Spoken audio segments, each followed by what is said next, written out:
Indistintivamente se utilizan las palabras tiempo y clima para dar un pronóstico para mañana o contar las condiciones meteorológicas presentes, a pesar de que su significado es muy distinto. Existen muchos términos meteorológicos que no son correctamente usados en las charlas cotidianas, y voy a intentar explicar para una correcta utilización del lenguaje y un mejor entendimiento de la información meteorológica. Se define tiempo como la condición meteorológica en un momento y un lugar determinado, es decir, que se refiere a las condiciones atmosféricas de temperatura, humedad, presión, nubosidad, etc., reinantes en un instante. El tiempo atmosférico cambia rápidamente por variar estos parámetros. La temperatura no es igual a las 12 del día que a las 6 de la mañana. Así pues, el tiempo traduce algo que es instantáneo, cambiante y, en cierto modo, irrepetible. En general, los pronósticos meteorológicos que vemos en televisión, en internet o escuchamos en la radio son del tiempo y no del clima.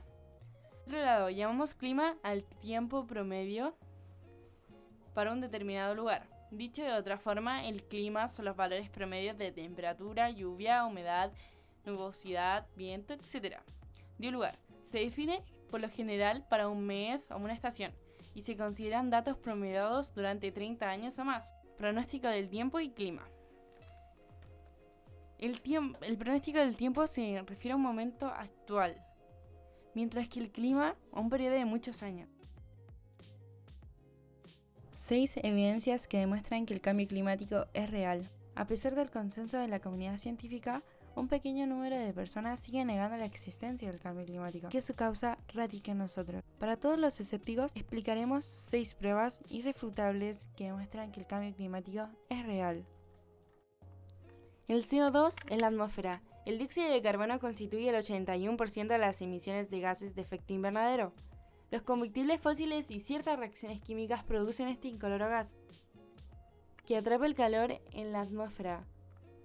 A pesar de los sumideros que eliminan el CO2 del ambiente como el suelo, los bosques y el océano, las emisiones de la era industrial hacen que los niveles de dióxido de carbono sean más altos cada año. La reducción de combustibles fósiles es la principal forma de reducir el CO2 atmosférico. La concentración actual de CO2 en el aire es de 405,67 ppm. Las sequías. Los periodos de sequías es cuando hay un desequilibrio entre la evaporación y precipitación. Es la consecuencia del aumento de las temperaturas y puede tener un efecto devastador sobre la vida humana, disponibilidad de alimentos, los animales y el terreno. Como es imposible prevenirlas, la conservación y planificación del agua son las únicas medidas de mitigar sus efectos. Sin embargo, el efecto invernadero está directamente relacionado con este problema, ya que enfatiza las desestabilidades entre la evaporación y precipitación. Si reducimos los gases que provocan, disminuirá la probabilidad de sequías. El nivel global del mar también se ve afectado por los fenómenos climáticos a corto plazo y los factores geográficos estrechamente vinculados a la temperatura. El deshielo provocado por el calentamiento global significa más agua y un aumento de los niveles del océano. Este creció constantemente a lo largo del siglo XX, dejando las regiones costeras más vulnerables a las inundaciones. Además, el agua salada se infiltra en acuíferos de agua dulce, afectando el hábitat de plantas y animales. Temperatura. No es un efecto aislado del cambio climático, sino que también genera otros fenómenos como sequías, huracanes o incendios forestales. La salud humana, los alimentos y la disponibilidad del agua también están vinculados a la temperatura. La reducción de gases de efecto invernadero es la única forma más fácil de reducir la temperatura global. Temperatura superficial del mar.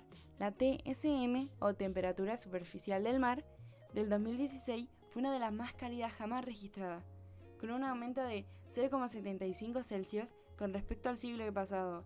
Nuestros océanos absorben el calor, afectando la vida marina, lo que altera las poblaciones de peces, alimenta la proliferación de algas y mata a los corales. Este calor genera más vapor de agua y favorece al efecto invernadero, como vemos en todos los efectos del cambio climático que están relacionados. El deshielo. A principios del 2017, la extensión del hielo marino del Ártico es de 13,4 millones de kilómetros cuadrados, 1,3 millones menos que entre 1981 y 2010. Los casquetes polares han existido durante millones de años y no son un indicador fiable del cambio climático, sino que actúan como reflectores de la luz solar, ayudando a desviarla fuera de la Tierra. Menor cantidad de hielo en los polos genera un calentamiento global más rápido.